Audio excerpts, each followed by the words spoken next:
Dieu bénit nous. Est-ce que nous allons adorer avec un petit ensemble avec? Car il est glorieux et digne de régner l'agneau. L'agneau est souverain. C'est le vent, nos voix pour l'adorer. L'agneau est souverain. Ensemble. Car il est glorieux, car il est glorieux et digne de régner. L'agneau est souverain.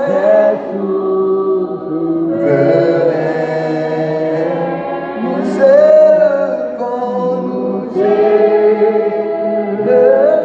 nos voix. Dis l'agneau. Sous quoi parle ça, on dit ça en dernière fois. Car il est glorieux, car il est glorieux et digne de régner.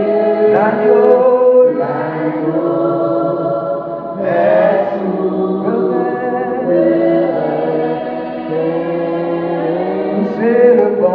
Nous élevons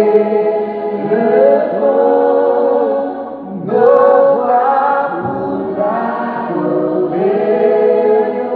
L'agneau est souverain. Amen. Si nous croyons que Jésus-Christ souverain, on nous dit Alléluia. Alléluia. Pas que ton coup, Jésus. Amen.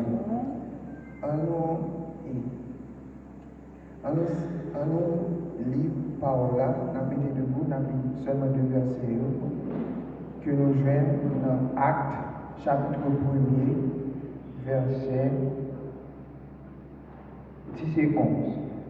Et comme il avait les regards fixés vers le ciel, pendant qu'il s'en allait, voici 2 hommes vêtus de blanc leur apparurent et dirent: Hommes Galiléens, pourquoi vous arrêtez-vous à regarder au ciel? Ce Jésus qui a été enlevé au milieu de vous reviendra de la même manière que vous l'avez vu allant au ciel. Parole du Seigneur. Amen. Comme on est content d'être que la présence de Dieu à soi. Amen. Et même je ça me dit qu'il est bon pour les frères de demeurer ensemble. Et il va dire dans la fin, chapitre là, c'est là où tu vois bénédiction en abondance. Et une plus grosse bénédiction pour Dieu, à soi, c'est Jésus-Christ. Et Jésus-Christ là, c'est lui-même qui parole qui incarné. Amen. C'est-à-dire que ça n'a prêché, il y a une manifestation en chair. Et c'est Jésus-Christ. Amen. Et nous vraiment contents, et moi bénis nous, mon Dieu, pour l'opportunité que nous gagnons pour camper en tant que prédicateur de la parole. Et moi remercie le pasteur qui toujours fait nous des opportunités. Et nous remercions également le comité jeunesse là, qui est de commun accord et fait en sorte que moi capable camper comme étant prédicateur à soi. Amen. Et nous sommes les textes là dans Actes des Apôtres. Et m'a demandé on le fait encore qui thème que nous avons prêché pendant la saison ça. Amen. L'évidence du retour de Jésus-Christ. C'est-à-dire, tourner Jésus à son bagage qui est incontournable. La fin quand? Quand même. Amen.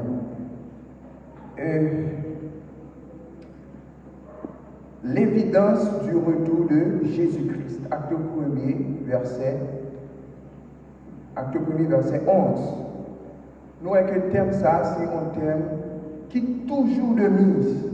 Et puis il a parlé du retour de Jésus-Christ. Depuis que Jésus était venu, tourner son bagage qui est évident. C'est quelque chose que nous devons toujours méditer dans la pensée.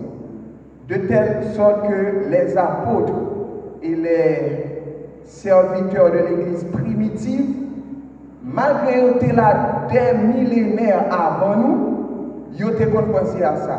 Et ils ont exhorté les chrétiens qui étaient contemporains pour dire comme ça, mettez-nous en garde. Parce que retour Jésus, c'est un bagage qui est à la portée de la main. Ça veut dire que c'est quelque chose d'imminent. Et bien, de la même manière, nous-mêmes qui sommes chrétiens, la Bible a dit nous comme ça, et la venue du Seigneur est plus proche de nous que lorsque nous avons cru. Ça veut dire que chaque fois que nous avons avancé dans le temps, c'est chaque fois que nous sommes plus proches de temps ça qui c'est un événement mondial, qui c'est le retour de Jésus-Christ. Et texte que tellement tiré, c'est le livre des Actes des Apôtres, qui c'est un livre, et s'il t'a fait un contexte littéral, c'est un livre, même Jean, pasteur nous a dit dans la première soirée, c'est un seul livre qui est typiquement historique dans le Nouveau Testament. Nous connaissons dans ce testament, il y a des livres historiques, il y a des livres qui racontent l'histoire des rois d'Israël, l'histoire d'Israël, etc. Mais dans le Nouveau Testament, qui c'est livre Nouvelle Alliance, livre qui racontait l'histoire, qui présentait doctrine chrétienne et histoire de Jésus, il y a un livre qui présentait nous historiquement la Nouvelle Alliance. C'est le livre des Actes des Apôtres. Et livre ça, c'est un livre qui est écrit par Luc. Et qu'est-ce qui était Luc ça? Luc ça, c'était un médecin. Et c'était le compagnon de Paul. Une épître que Paul écrit, il présentait nous Luc, il dit le médecin bien-aimé. Ça veut dire que c'est un scientifique, c'est un homme de science. Et d'après certaines approches, il t'a semblé que le pas même juif même, c'était un savé dans le temps qui était converti dans l'évangile Christ là. Et par conséquent, les compétences intellectuelles que tu as mettées au service de l'évangile là. Et non seulement tu es un médecin, mais tu es également un grand historien. Et c'est ça que fait dire, du point de vue scientifique, livre qui plie sur notre quatre évangiles, c'est l'évangile selon Luc. Parce que c'est lui-même qui présente de manière ordonnée, de manière précise, ou bien de manière scientifique, l'histoire de Jésus-Christ. Et Luc pas seulement écrit l'évangile selon Luc, mais il a également écrit les actes des apôtres. Les actes des apôtres. Et le livre Actes des apôtres là sont continuité de Luc. Parce que Luc lui-même, lui présentait l'histoire de Jésus jusqu'à ce que l'arrivée dans la mort, la résurrection de Jésus-Christ, etc. Et le livre ça, il dit nous que tu es adressé avec un certain Théophile. Et vous analysez le texte, vous remarquez que dans le premier livre là, qui c'est Luc adressé Théophile comme étant excellent Théophile. Ça veut dire que selon l'approche, Théophile, ça t'a semblé, c'est ton chef politique dans le temps. Et dans l'autre livre là, qui c'est Actes des Apôtres, il présente nous, il dit Théophile.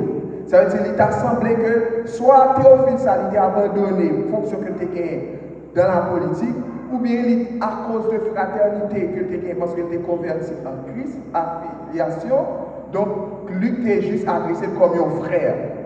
En gros, c'est ça qui c'est contexte livre là. Et du point de vue historique, histoire ça qui c'est récit de l'ascension de Jésus-Christ, que nous jouons dans Actes chapitre 1er, il daté de 40 jours après l'ascension de Jésus-Christ. Ça veut dire 40 jours après, pas après l'ascension, après la résurrection de Jésus-Christ. 40 jours après que Jésus-Christ fut ressuscité, il était parti là avec les disciples, il t'a enseigné, il t'a réconforté. Et dans le dernier jour que le pral monter, c'est dans tant ça que Luc va rapporter qui s'est passé dans le jour ça. Et en dernier lieu, et de manière qui porte l'histoire ça a passé. Nous voyons que l'histoire ça, précisément, c'est à Jérusalem. Ou plus précisément, c'est sur le mont des Oliviers. C'est là même Jésus était enlevé. Et mont des Oliviers, il y a plusieurs importances. Premièrement, il y a une importance symbolique. Parce que c'est là que Jésus-Christ il était habitué à prier. Et même Gethsémani que Jésus-Christ allait avec les disciples pour prier avant que il ait arrêté, il dit que c'est lieu ça, c'est également le mont des Oliviers.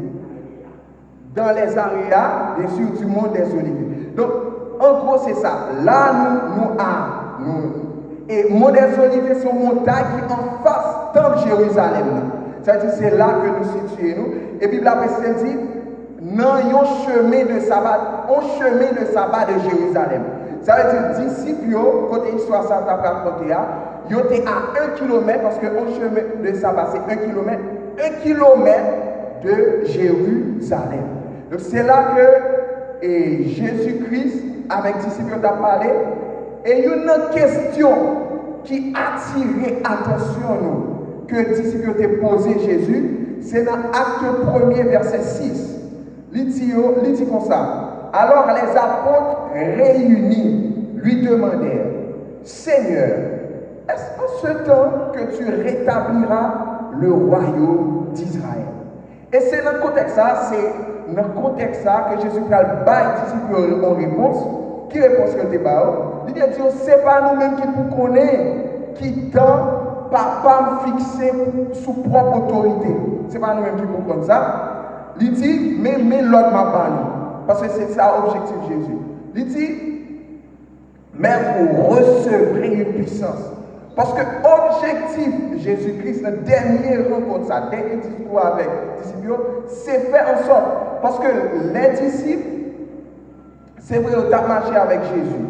C'est vrai qu'ils ont recevoir les instructions de Jésus-Christ.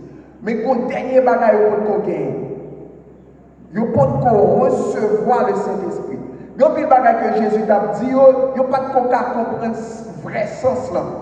Parce qu'ils étaient encore dans la chair. Ils étaient aimé Jésus, ils étaient recevoir par là, mais ils étaient encore dans la chair. Ils n'ont pas de recevoir le Saint-Esprit. Donc Jésus a dit, mais ça m'a dit, restez à Jérusalem. Restez à Jérusalem pour entendre sa papa te promettre là. Donc c'était le dernier conseil ou le dernier précepte que Jésus-Christ te bat disciples. Restez à Jérusalem jusqu'à ce que papa voie ça te promettre là. Et ensuite, verset on va dire que après avoir dit cela, les Jésus-Christ dit ça. Et pendant que les disciples ont regardé, ils ont dit que là, il faut nous vraiment prêter beaucoup d'attention avec parole. Ils ont dit, et une nuée le déroba à leurs yeux. Et comme il avait les regards fixés vers le ciel, pendant qu'ils s'en allaient, voici deux hommes vêtus de blanc leur apparurent et dirent, hommes galiléens, pourquoi vous arrêtez-vous de regarder au ciel? Donc, c'est ça. Là, il va présenter nous suivant le contexte là. Il y a deux anges qui descendent et qui viennent dire, disciples qui étaient campés. Et moi, mes gens adressés, gens qui étaient là. Il dit, oh homme, Galilée, homme Galilée, pourquoi vous arrêtez-vous à regarder au ciel? Il dit, oh nous, moun Galilée, pour qui ça nous était là, nous avons regardé le ciel là comme ça. Même Jésus, ça, nous avons regardé cap monter, c'est même gens tout, il est pour le retourner. Mais remarquez que, il dit, oh homme Galilée. Ça veut dire, là, Zanjo, il a parlé avec une nation spécifique. Il a parlé avec le peuple d'Israël. Parce que, les gens qui étaient réunis, et un verset qui veut attirer l'attention, c'est Acte 1er, verset 6. Une question qui te mène une certaine anxiété ou bien manque d'assurance de disciples, ils ont regardé parce qu'ils ont senti que l'espoir d'Israël allait. Parce que, il y a une bagaille que nous avons besoin de connaître, les disciples ont une croyance. Les disciples ont une croyance. Lorsque Jésus est venu, ils ont une certaine assurance que Jésus-Christ est lui-même qui a venu délivrer Israël en bas de la domination romaine. Parce que dans le temps que Jésus est venu, Israël était vraiment opprimé par l'hégémonie romaine. C'est-à-dire, les disciples ont une certaine assurance, ils ont été confiants. Là où est grand prophète ça, qui a opéré des miracles, qui est très influent et qui a rassemblé des multitudes, ils ont une certaine assurance. Ils croient que Jésus, ça, il n'est pas venu pour grand Messie. Il va restaurer le royaume d'Israël. Il va restaurer le royaume d'Israël. Et c'est ça que fait, ils ont réuni ensemble, ils ont posé une question. Ils ont dit, est-ce que c'est notre ça? Parce que non seulement le Jésus mourit, ils ont vu commencer à perdre espoir, parce qu'ils ont pensé ça. Mais quand ils ont vu que Jésus, ça, malgré le ressuscité, au lieu que le était pour faire ça, il y a dans l'esprit que Jésus t'a fait, mais Jésus a dit qu'il va le monter. Quand ils ont dit, est-ce que c'est notre temps ça que on va rétablir le royaume d'Israël là, ou bien est-ce que c'est non longtemps? Donc Jésus allait sans pas réponse. Jésus allait et quitter questionnement dans la tête disciples. Mais Jean Jéhovah peut clarifier, il dit que même Jésus ça que nous est monté, c'est la même façon de descendre. C'est-à-dire, Jésus, disciples ont pensé c'était dans le temps ça. Dans le temps que Jésus a vécu là, c'est le ça qui rétablir le royaume d'Israël. Mais lorsque Jésus montait, Jean Jéhovah par instruction dit comme ça, même Jean, Jésus montait, c'est même Jean que il va descendre. Parce que qu'est-ce qui s'est passé? Bon Dieu t'a fait une promesse à Israël. Il t'a dit que ma faire vivre une grande nation. Elle dit que toute nation qui est sous terre, il va être béni à travers eux-mêmes. Ça veut dire que bon Dieu t'a comme plan pour venir établir. Parce que c'est vrai que le peuple a été sorti en Égypte, bon Dieu t'a établi le peuple dans le pays Canaan, mais le peuple a été désobéi. Et chaque fois que le peuple a été désobéi, il était dispersé. Il était subi les oppressions des nations. Mais bon Dieu était toujours à persister sur la promesse que il gagne. Il dit que je ne peux pas renoncer avec la promesse que je fais à David là. Parce que moi-même, je ne peux pas renoncer tête. Et bon Dieu présente tête comme ça. Il dit comme ça, si nous-mêmes nous sommes fidèles, moi-même je suis fidèle. Parce que je ne peux pas renoncer propre tête. C'est-à-dire, lorsque bon Dieu fait une promesse, ça le dit à la fin quand même. Mais maintenant, le peuple d'Israël, il tourne face de Dieu. Mais la Bible dit nous dans le livre de Romains, chapitre 11, bon Dieu, il rejeté Israël pour un temps, afin qu'il a sauvé l'église là. Même si comme ça, lorsque il vient sauver l'église là, il a retourné vers Israël pour reconstituer le royaume d'Israël. Et ça permet de remettre une clarification que le pasteur a fait. Thème ça, remarquez que ça fait nous préciser sur un Galiléen. Message ça qui va là, ou bien promesse ça qui fait là, il n'est pas fait pour l'église. Le second retour de Jésus-Christ n'est pas pour l'église. Le second retour de Jésus-Christ, c'est pour le rétablissement du royaume d'Israël.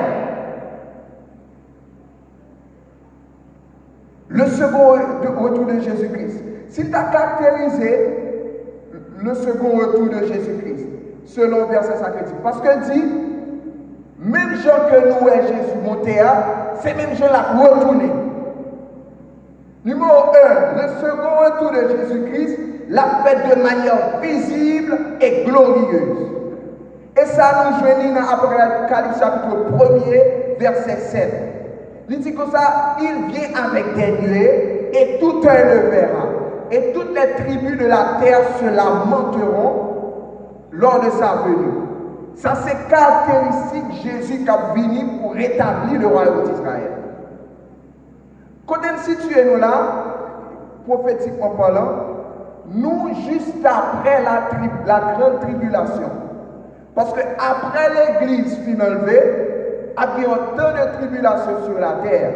Mais après ce temps de tribulation, Jésus-Christ a descendu pour venir reconstituer le royaume d'Israël. C'est exactement là que nous sommes. Maintenant, nous devons comprendre en tant qu'Église, Jésus-Christ a retourné à 2 reprises. Et c'est exactement ça que nous voulons, aspect ça que nous voulons développer dans le thème. Est-ce que qui l'a décidé ouais Christ? Est-ce qu'on décide ouais Christ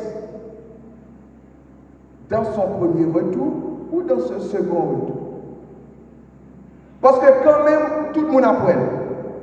Mais il y a beaucoup de monde qui apprend avant. Et il y a l'autre groupe qui apprend après. Qui l'a décidé de faire un contour avec Jésus? Est-ce qu'on décide de faire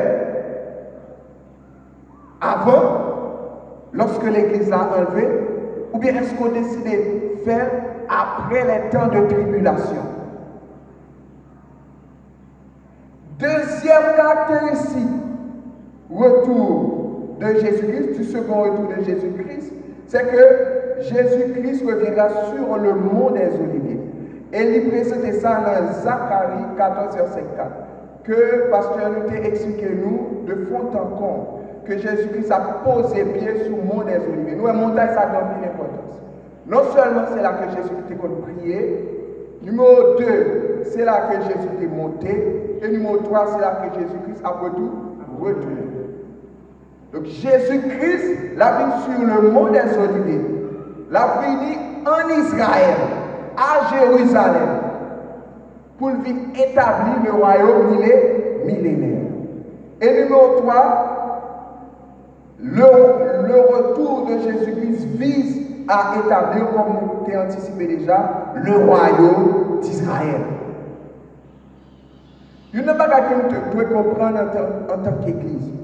Bon Dieu, il y a une façon que nous gouverner dans chaque temps.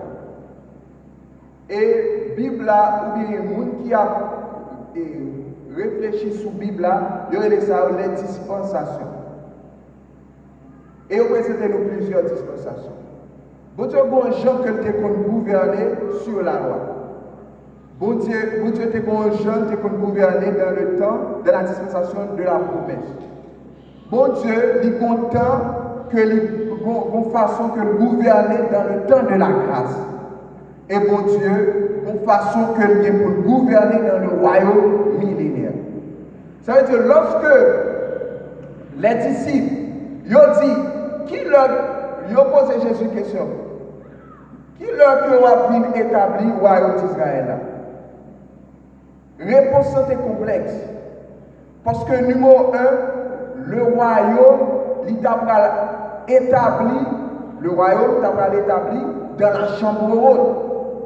Parce que remarquez que lorsque Jésus a prêché, il dit que repentez-vous car le royaume des cieux est proche. Et non seulement dit repentez-vous car le royaume des cieux est proche, et quand elle dit comme ça, moi dis nous ça. Gagnons nous qui pas mourir, n'a pas le royaume de Dieu qui est établi. Or tout disciple mourir. De qui royaume il a parlé? L'église c'est le royaume de Dieu sur la terre. Ça veut dire ça c'est une première manifestation ou bien une figure du royaume de Dieu. C'est que l'église représente le royaume de Dieu sur terre. L'église c'est façon que bon Dieu domine sur terre. Et c'est ça que fait une somme dit de ton temple tu règnes sur Jérusalem. Ça veut dire, dans le temps peuple de Dieu, c'est à travers le peuple de Dieu que pour Dieu utilisé pour le régner sous terre.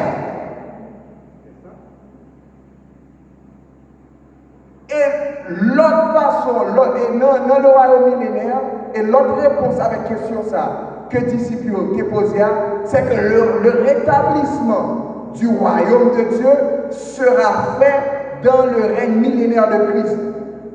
Parce que le règne millénaire de Christ, c'est qui ça la Bible? Le règne millénaire de Christ, même je n'ose dire son règne de 1000 ans. Mais dans tout ça, la Bible a dit nous que Satan sera lié pour 1000 ans.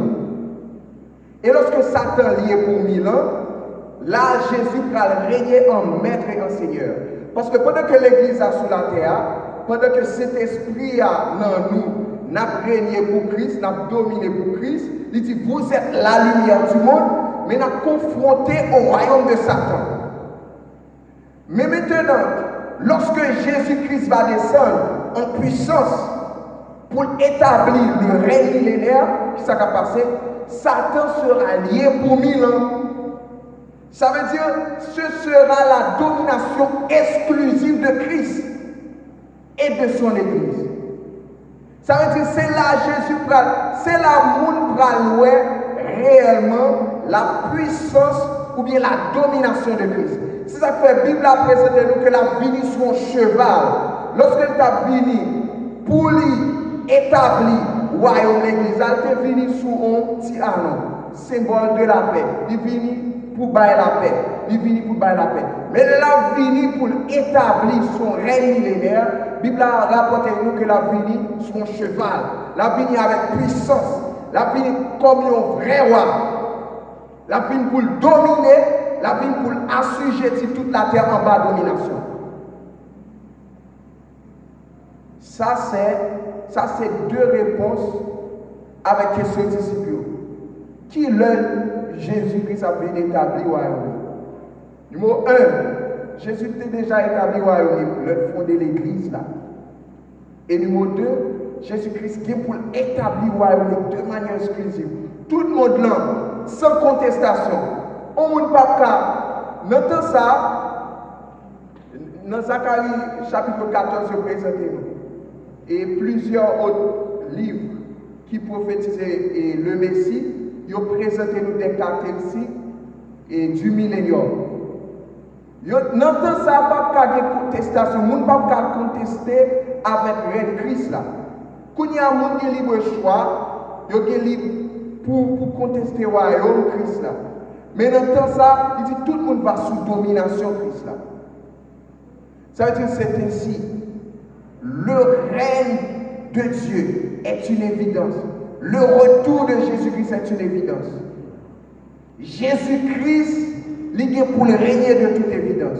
Quand il y a un monde qui a déclaré que c'est athée, quand il y a un monde qui a déclaré que bon Dieu n'a pas existé, quand il y a un monde qui a déclaré salvé, il a dit que bon Dieu pas c'est dans pied boalier. Dieu pas c'est dans tout roche lié. On monde qui a déclaré Dieu pas dans son statut que lié. On monde qui a déclaré salvé Kounia. Parce que nous pouvons sous l'exclusivité du règne de Christ. Mais qu'on l'œuvre qui pour venir, même Jean Vision rapporté dans le livre de Daniel, que qu'on gros statue levé et qu'il y a plusieurs parties dans la statue qui présentaient les grandes civilisations, bien les grands royaumes du monde. Mais qu'on leur criait, il dit que qu'on pierre qui détachait sans le secours d'aucune main. Ça veut dire que qu'on roche qui détachait sans le parler qui est-ce qui voyait roche là. Elle frappait la statue, et une fois qu'elle frappait la statue a tombé, et roche ça, si roche ça, il vient tourner en grosse montagne qui remplit toute la terre. Ça c'est une représentation du règne de Christ. Gon l'œuvre pour arriver, les États-Unis seront renversés. Gon l'œuvre pour arriver, tous les royaumes de la terre seront renversés. Gon l'œuvre pour arriver, tout système de domination mondial pour renverser. Mais qu'un seul royaume qui va ériger, qu'un seul roi qui va ériger en maître et en seigneur, qu'un seul monde qui va dominer sur toute la terre, ce sera le roi des rois. Ce sera le Seigneur des Seigneurs. Ce sera le lion de la tribu de Juda. Il va éteindre royaume, personne ne va camper devant. Il va éteindre royaume, personne ne va contester.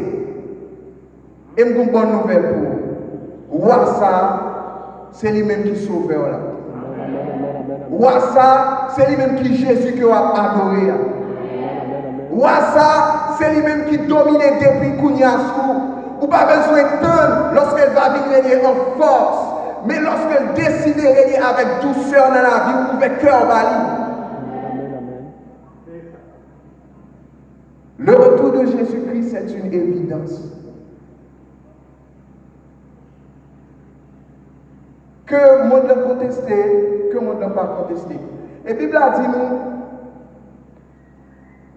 thème très vaste, mais nous juste toucher et tout prédicateur qui a passé, il y a juste qu'à toucher quelques aspects. Et la Bible a raconté que il y a une sorte de séduction qui a précédé le retour de Jésus-Christ. Il y a une sorte de séduction du malin.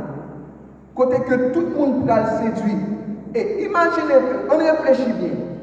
Comment faire? On réfléchit quelques années plus tard, ou bien l'heure l'église va enlever. Comment faire? On peut nous y prêter, on y prêter, et immédiatement, on pas que l'autre monde qui est dans le temps, on y peut disparaître.